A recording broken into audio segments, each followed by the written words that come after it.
Hello, Petraro ELD students. Well, next week you're going to be interviewing professionals from our community. You're going to interview doctors, some of you may interview lawyers, city hall personnel, district personnel, and you're almost there, you're almost ready. You've written out your questions, which is the most important thing. You've learned correct posture, like I'm trying to do right now, making eye contact with the person that you're interviewing, even how to dress. A lot of you are already planning out what you're going to wear next week. I'm not saying you have to wear a tie, but look professional though. Collared shirt at least. But anyway, getting back to the main issue of the questions, I already looked at all of your questions that you wrote last week and you typed them up. And overall they were excellent questions, very thoughtful, and very appropriate to the topic of finding out about people's professions. There's one final step that we need to take though, and it also has to do with questions.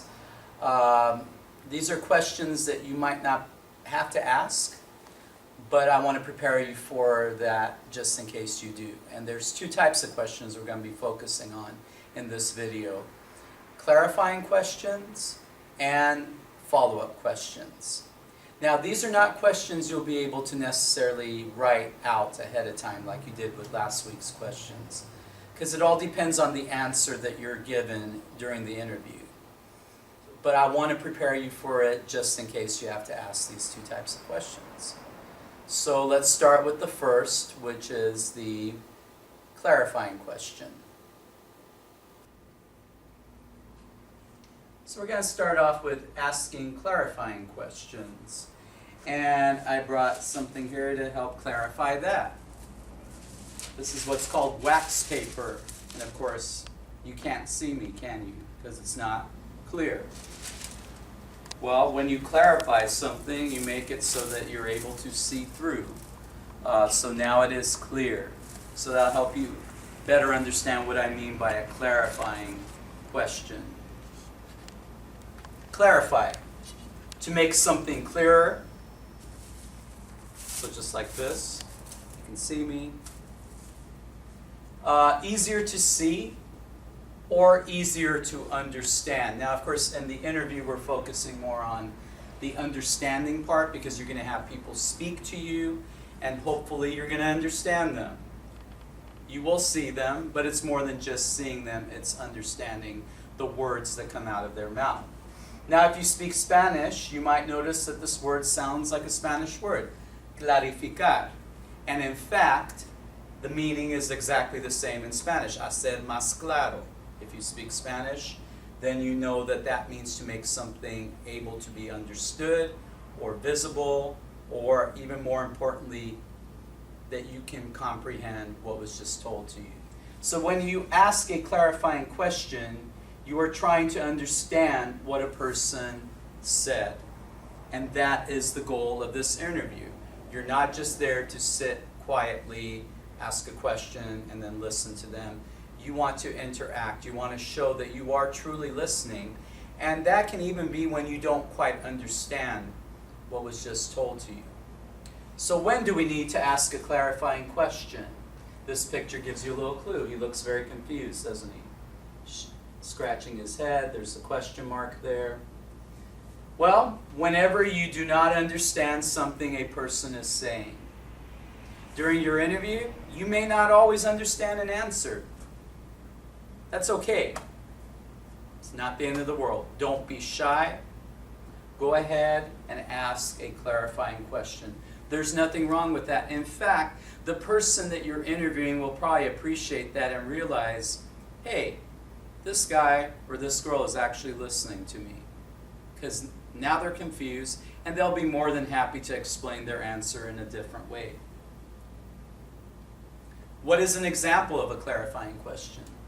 Well, here's one right here. So let's say in an answer that's given in an interview, the person says, I find it exasperating when my clients break their appointments.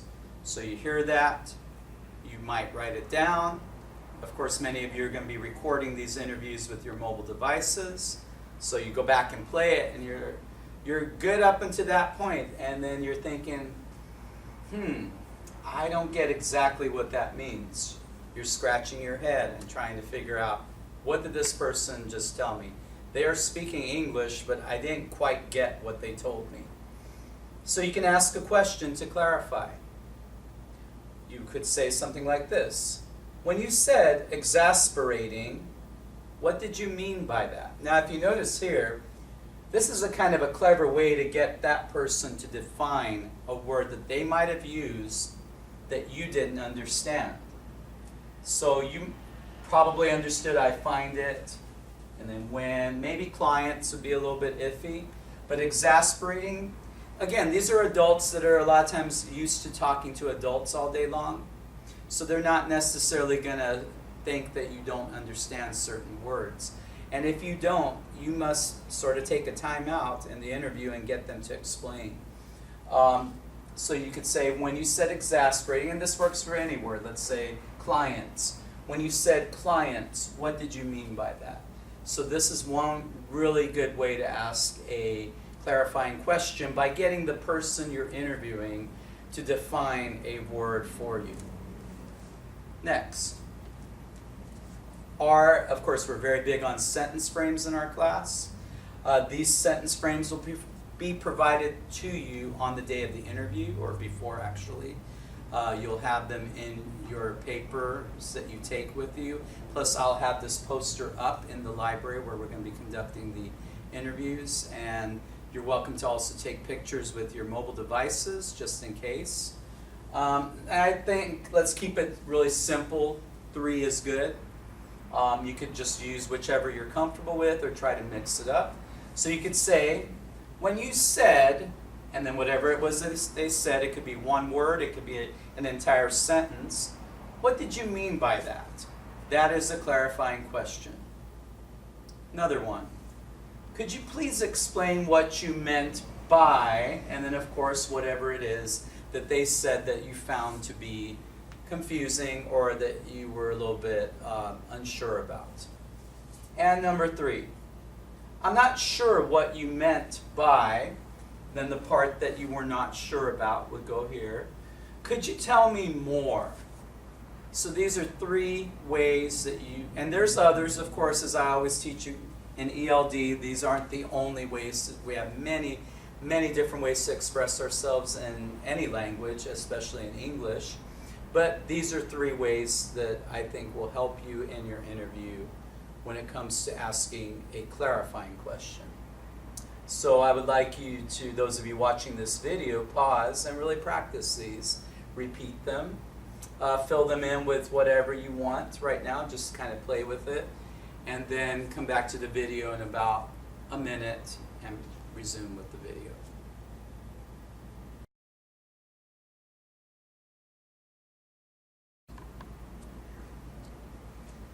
All right, so now you've gone ahead and practiced these sentence starters, sentence frames, and so let's move on. Now, of course, you might ask yourself, well, can I just ask the person to repeat their answer again? I'm not sure what they said, so maybe if they just say it all over again, I'll get it. Okay, that's fine. There's nothing wrong with that. You could do that. But that isn't really asking a clarifying question. All you're doing is having them just repeat back what they said. And it probably, unless they have an incredible memory, won't be word for word what they said in the original answer. Also, very key here if you read this. If you do this too much, the person you are interviewing is going to think you aren't really listening to him or her. Because if it's just constant repeat, and it can get very annoying after a while. Oh my God, here I go again. I have to repeat my answer again. So really, really focus for the first time what they said. And if you didn't truly comprehend it, you were paying attention, but you still didn't get it, ask the clarifying question rather than asking them just to repeat what they just said. I think they'll be less irritated with a clarifying question because they'll see that you are making an effort to be an active listener, and that's what this is all about. It's for you to listen and be engaged in your conversation. And that concludes asking clarifying questions. We'll move on in this video to asking a follow-up question, which causes you to go a little bit deeper, or also gets the person you're interviewing who might not really give very long answers.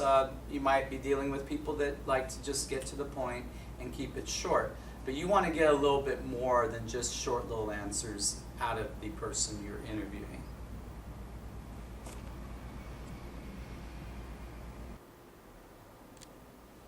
So moving on to how to ask a follow-up question.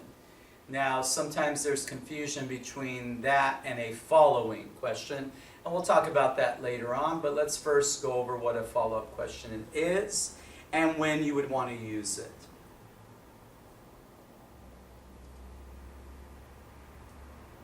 What is a follow-up question, you might be asking? A follow-up question relates to a previous question that was asked, meaning the answer that was given in that previous question. You take that and then you follow up on it. You kind of want to push the person to go a little further, to expand, to elaborate on their answer. When should a follow-up question be asked, you might be asking yourself? Well, 2 instances. Number 1, whenever an answer is too short, and of course you know in the ELD class, I'm always pushing you to give a little bit more, expand on it. Give, as we say, in not just ELD, but in your language arts classes, RDF, reasons, details, facts, give me more. And so you're going to have some of your people that you're interviewing, some of you might get somebody that it's the opposite problem. They go on and on and on. Others of you might end up getting a person who gives just very short answers, and that might just be their personality, but you're going to have to be able to get more out of them if you're going to write a substantial article for the newspaper. So that's one instance when you might need to ask a follow-up question. The answer is just too short. Or when you are interested in finding out more about what was said, maybe it just it wasn't a short answer, it was sufficient, but you really were into it and you wanted to just go and find out more about what they were talking about. So that's another reason or occasion when you would want to ask a follow-up question. So here's an example of a follow-up question. Let's just say right here is an interview. A question's asked by one of you. This is very similar to many of your questions that you wrote out. What do you like most about your job? So you ask that to the person you're interviewing. Let's say it's a doctor, a lawyer, it could be a nurse, a person who works for the district. We do have our assistant superintendent coming in for the interview. And the answer given is, I love making a difference in people's lives. And that's a good short answer, but it might not be enough. So you might have to ask a follow-up question. So a follow-up question, it literally relates back to the original question here. I should have probably put arrows going to that. And it does relate to the answer given. So the follow-up question could be, could you tell me more about how you make a difference? So you see here, you're pushing that person to give a little bit more, to give, as we say, RDF. Give a reason. Give an example, rather than just giving a very general answer, I like to make a difference in people's lives. Well, how do you like to do that? Well, give me a specific example of that. So, as you can see here, go ahead and take a pause in the video and review this, and then come back in 30 seconds and we'll continue with this video. Here's some ways of starting a follow-up question, and of course they're not the only ways. These sentence starters, there's 4 of them here. Do you feel like there's another one that you've come up with? Go ahead and check with me so that I can see if the grammar's okay. And if it looks good to go, then you could use that. Number 1, you could start with, Could you tell me more about your job? Could you tell me more about your college years? Could you tell me more about your family background? So that works for just about any answer. If you can't think of anything else, this is the one to use. Next is the why. Why really gets a lot more out of people than what questions. So why did or why do you, depending. If it's past, then you're going to go with did. If you're talking about currently, right now, you're going to want to go with do. Why did you choose to become a computer software programmer? Why do you like your job as a lawyer? So that pushes them a little further. Related to that would be how did or how do you. How did you become a X-ray technician? So both of these types of questions get people to usually give you a little bit more than a what or when or where, usually. And if you want to really push yourself and use the word elaborate, I know that your language arts teachers have been using that word a lot lately, fit that in. So you could, instead of saying tell me more, you could use elaborate.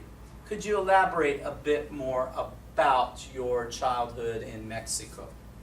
So that works just as well, and I would really encourage our level 4 and level 5 SELT students to use this sentence frame. If you're a level 3, go for it too. I'm not going to stop you, but I think definitely level 4s and 5s should be using this sentence starter. Remember, a follow-up question is not just the following question. There could be some confusion because it almost sounds the same. So here's an example of a following question that is not a follow-up question. Keep those two separate. So you would have a question like, what do you like to do in your spare time? So that's asked to somebody of any profession. We all have to have spare time. And the answer given by that person is, I like to go swimming and hiking when I get a chance. And then the next question is, why did you become a lawyer? That is not a follow-up question to this answer. It is a following question, but not a follow-up. A follow-up question could be possibly, where do you like to go swimming? Or why do you like to go swimming and hiking? What do you find relaxing about it? So that would be a follow-up question, but this is not a follow-up question. It is just simply the following question. And so that wraps up how to ask a follow-up question.